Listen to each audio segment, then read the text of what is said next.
जरा सोचिए, एक ही कानून आम आदमी पर भी लागू हो और देश के सबसे बड़े नेता पर भी लागू हो, और जहां जाति, धर्म, पैसा या ताकत किसी की भी गिनती ना हो। क्या ऐसा सच में मुमकिन है? जी हां, हमारे संविधान का एक सुनहरा सिद्धांत है जिसे हम आर्टिकल 14 समानता के अधिकार के नाम से जानते हैं।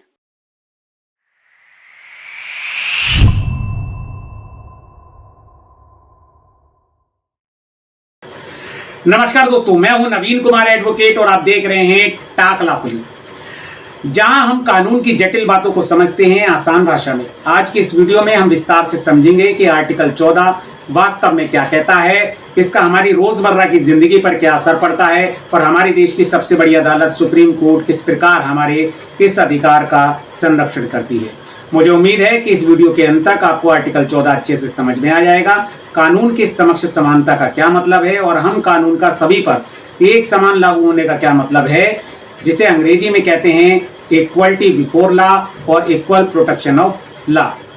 आज की इस वीडियो को देखने से आपके ये दोनों कंसेप्ट बिल्कुल साफ हो जाएंगे, तो बने रहिए वीडियो में अंत तक। अगर हम भारत के संविधान में आर्टिकल 14 में दी गई परिभाषा की बात करें तो वो परिभाषा है कि राज्य भारत के राज्य क्षेत्र में किसी व्यक्ति को विधि के समक्ष समता से या विधियों के समान संरक्षण से वंचित नहीं करेगा। अब इस परिभाषा में दो कंसेप्ट के बारे में बताया गया है। पहला तो है विधि के समक्ष समता। तो दोस्तों, ये जो कंसेप्ट है विधि के समक्ष समता ब्रिटिश संविधान से लिया गया है और ये एक नेगेटिव कंसेप्ट है। और इसमें दूसरा जो है वह है विधि का समान संरक्षण का कंसेप्ट, जो अमेरिका के संविधान से लिया गया है, जो एक पॉजिटिव कंसेप्ट है। अब थोड़ा इसे डिटेल से और गहराई से समझते हैं।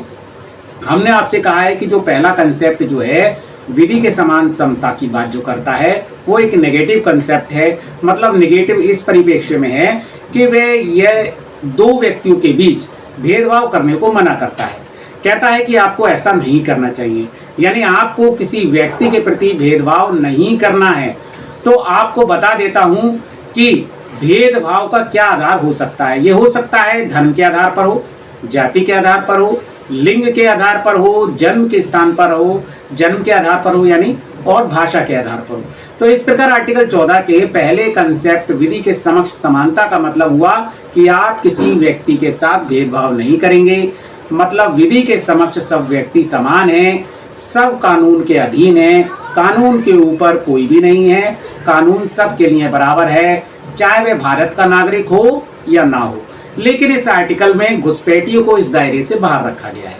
चलिए इस कंसेप्ट को एक उदाहरण से समझते हैं। मान लो दो मर्डर होते हैं। एक मर्डर तो चोरी या लूटपाट करने के उद्देश्य से कोई व्यक्ति किसी का मर्डर कर देता है, और एक महिला जो अपनी इज्जत आबरू बचाने के लिए सेल्फ डिफेंस में किसी का मर्डर कर देती है। तो पहले कंसेप्ट के हिसाब से अगर हम बात करें तो दोनों से मर्डर हुआ है, दोनों में एक आदमी की मृत्यु हुई है, दोनों के लिए कानून बराबर है और सजा भी समान होनी चाहिए। तो दोस्तों, आपकी क्या राय है? क्या महिला को सजा होनी चाहिए? जरूर कमेंट सेक्शन में आप बताइए। उदाहरण है, यही इस कंसेप्ट का पहलू है। ये ब्रिटिश कंसेप्ट है जिसे ब्रिटेन में फॉलो किया जाता है, लेकिन यहाँ होती है दूसरे अमेरिकन कंसेप्ट की एंट्री, जो विधि के समान संरक्षण की बात करता है। यानी समान परिस्थितियों में समान व्यक्तियों में कानून समान होगा, समान होना चाहिए, और परिस्थितियां अगर असमान हो तो फिर उन असमान परिस्थितियों को दृष्टिगत रखते हुए वैसी ही विधि अमल में लाई जाएगी, जहां से उत्पत्ति होती है नैसर्गिक न्याय के सिद्धांत की। अब एक नया टर्म आया, नैसर्गिक न्याय का सिद्धांत। अब आपको इसे भी समझना होगा, ये क्या चीज है भाई। नैसर्गिक न्याय से मतलब है कि न्याय ऐसा हो जो निष्पक्ष हो, बराबरी का हो और बिना पक्षपात के किया जाए। हालांकि ये कोई लिखित कानून तो नहीं है, बल्कि एक सिद्धांत है जो हर न्यायिक और प्रशासनिक प्रक्रिया में अपनाया जाता है। इसके तीन उसूल हैं कि किसी भी व्यक्ति के, पहला उसूल तो यह है कि किसी भी व्यक्ति के खिलाफ फैसला लेने से पहले उसे अपनी बात रखने का, अपना पक्ष समझाने का पूरा हक दिया जाना चाहिए। दूसरा उसूल यह है कि कोई अपने ही मामले का न्यायाधीश या जज नहीं हो सकता। और तीसरा है कि हर फैसले में ये साफ होना चाहिए कि वो किन आधारों पर, किन तर्कों पर और किन परिस्थितियों में लिया गया है। मतलब क्या है दोस्तों, इस बात का कि फैसला सिर्फ होना ही नहीं चाहिए, बल्कि न्याय होते हुए दिखना भी चाहिए। अब समझ लिया आपने नैसर्गिक न्याय का सिद्धांत। अब आगे बढ़ते हैं। अभी हमारा दूसरा कंसेप्ट रह गया है। तो दोस्तों अब यहाँ पर उदय होता है एक दूसरे कंसेप्ट का, यानी अब बात करते हैं दूसरे कंसेप्ट यानी विधि के समान संरक्षण की, जिसके बारे में हम आपको पहले बता चुके हैं कि इस कंसेप्ट को अमेरिका के संविधान से लिया गया है और ये एक पॉजिटिव कंसेप्ट है। अब पॉजिटिव कैसे है इस बात पर भी चर्चा कर लेते हैं। जैसे एक उदाहरण के माध्यम से समझते हैं। एक माँ है और उसके 2 बच्चे हैं, एक 6 महीने का है और दूसरा 7 साल का है। तो उस मदर को दोनों बच्चों को उनकी उम्र और ज़रूरतों के हिसाब से उनको अलग अलग ट्रीटमेंट, अलग अलग देखभाल करनी होगी। 6 महीने के बच्चे को उसकी उम्र, उसके शरीर के हिसाब से उसका बेहतर ध्यान रखना होगा और 7 साल वाले के लिए उसकी उम्र और उसके शरीर और उसकी ज़रूरत के हिसाब से उसका बेहतर ध्यान रखना होगा। कहने का मतलब यह है कि ये समान व्यक्तियों के समान अधिकार और असमान व्यक्तियों के लिए समान अधिकार की बात करता है। जैसे पुरुष और महिला के अधिकार, मान लो किसी अवसर के लिए केवल महिलाओं को वरीयता दी गई है तो वहां पुरुष उस अवसर के अधिकारी नहीं होंगे। बात वहां पर सभी महिलाओं की हो रही है, यानी एक लिंग की हो रही है, यानी समान व्यक्तियों की हो रही है। जहां अवसर पुरुषों के लिए है वहां केवल पुरुष को ही अवसर दिया जाएगा। यानी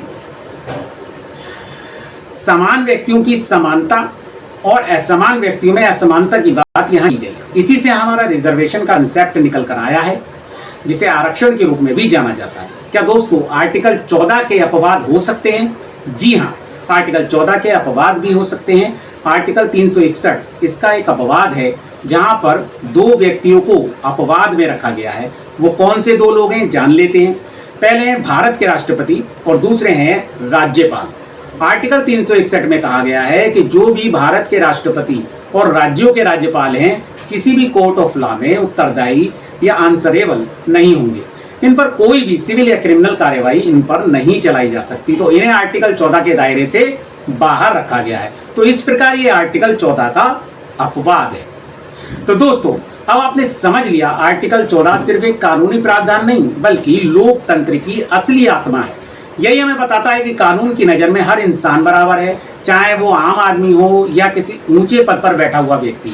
यही सिद्धांत हमारे लोकतंत्र को मजबूत बनाता है और हमें ये भरोसा दिलाता है कि न्याय सबके लिए समान है। याद रखिए, बराबरी कोई उपहार नहीं है, आपको ये संवैधानिक अधिकार मिला हुआ है। अगर मेरी आज की ये वीडियो आपको जानकारीपूर्ण लगी हो तो इसे लाइक और शेयर करें और चैनल को सब्सक्राइब करना ना भूलें।